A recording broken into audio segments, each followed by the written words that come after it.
principal's new clothes.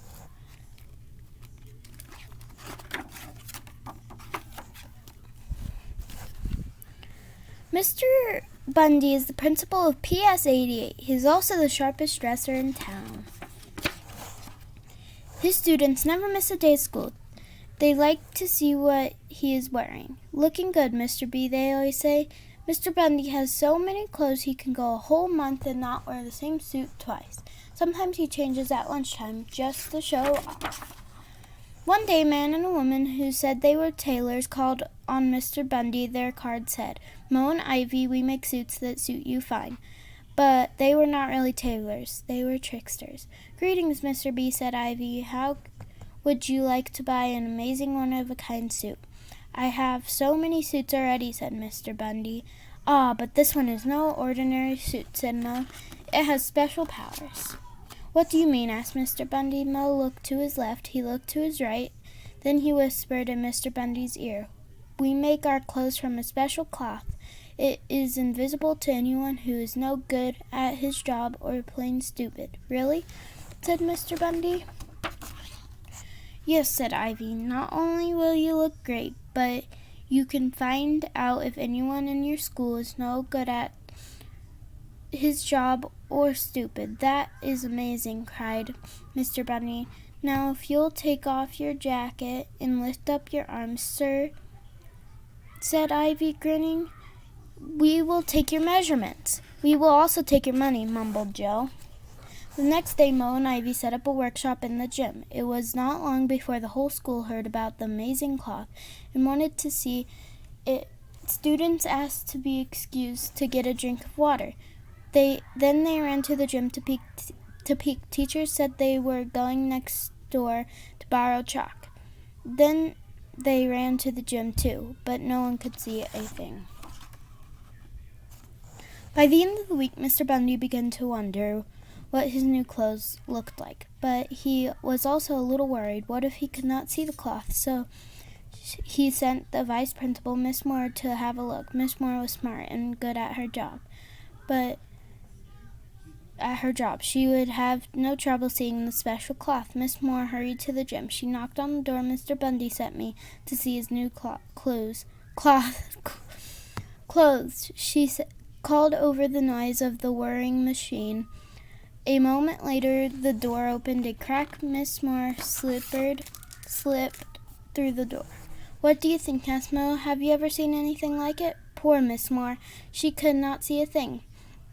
"Can I be that stupid or unfit for my job?" she wondered. "I've tried so hard to be a good vice principal." She took off her glasses, wiped them, and then looked again, but it was no use. Miss Moore had to think fast. If she told the truth, she might get fired. It's beautiful," she said. "I'm going to tell Mr. Bundy right now how much I like his new clothes." "Your suit is great," Miss Moore told Mr. Bundy. "I've never seen anything like it. And now I've got to run and make a phone call. Bye." She hurried off. Mr. Bundy could ask any questions. Now Mr. Bundy was more curious than ever.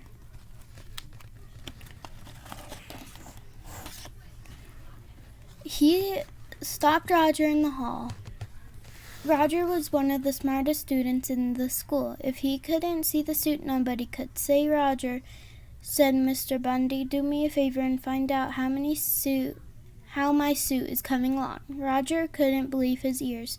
"Wow," he said, "I'll be the first one to see the principal's new clothes. Wait till the class hears about this." He raced off to the gym.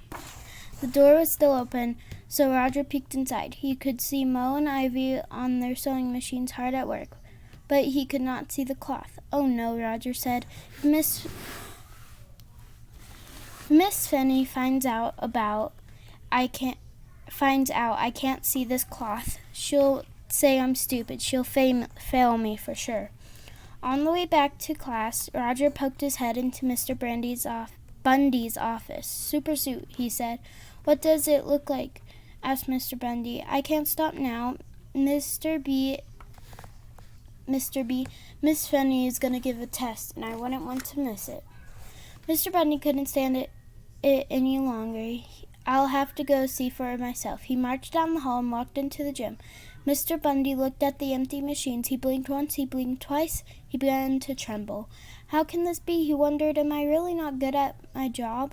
"Is there anything wrong?" asked Ivy. "Oh, no," said Mr. Bundy. "This suit it's fantastic. I can't hardly wait to try it on." Mr. Bundy handed Mo and Ivy 2 gold stars to show how much he liked his new suit. "I like to wear the suit to the assembly tomorrow," he said, "but I guess it won't be ready." He turned to go. "Yes, it will," said Mo. "We will work on it all night and bring it to your house in the morning." That night, Mr. Bundy dreamed of cold and drafty dreams. Early the next morning, Mo and Ivy appeared holding their empty hangers in the air. Ivy waited in the other room while Mo helped Mr. Bundy put on his new clothes. "You must be careful stepping into the pants," he said. "The cloth is very delicate." Ivy tried not to look at Mr. Bundy. "Aren't your new clothes light?" she asked. "It's almost like having nothing on at all, isn't it?" Mr. Bundy stared at himself in the mirror. He prayed that the rest of the world was smarter and fitter than he was. "Are you coming to the assembly?" asked Mr. Bundy. "Thanks, but no thanks," said Ivy. "We have a bus to catch, and now if you could pay us, we'll just run along." Mo handed Mr. Bundy the bill. Mr. Bundy handed Mo a great deal of money. On the way to school, Mr. Bundy's neighbors all raved about the clothes they did not see. After all, they did not want their friends to find out they were stupid or no good at their jobs. Mr. Bundy walked into the auditorium. As he walked down the aisle, he could hear the whispers all around him. Mr. Bundy thought he must be the only stupid person in town. Suddenly, a kindergarten child called out, "The principal's in his underwear." That did it. Everyone burst out laughing. The truth has been told. Mr. Bundy and the teachers and the students knew that they had been tricked. No one had been willing to tell the truth because they were worried about what others would think of them. Mr. Bundy stood on stage red-faced and his knees were shaking, but not for too long.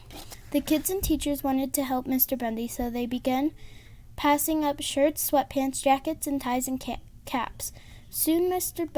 Bundy had a new suit. "Looking good, Mr. B," called Roger from the back row.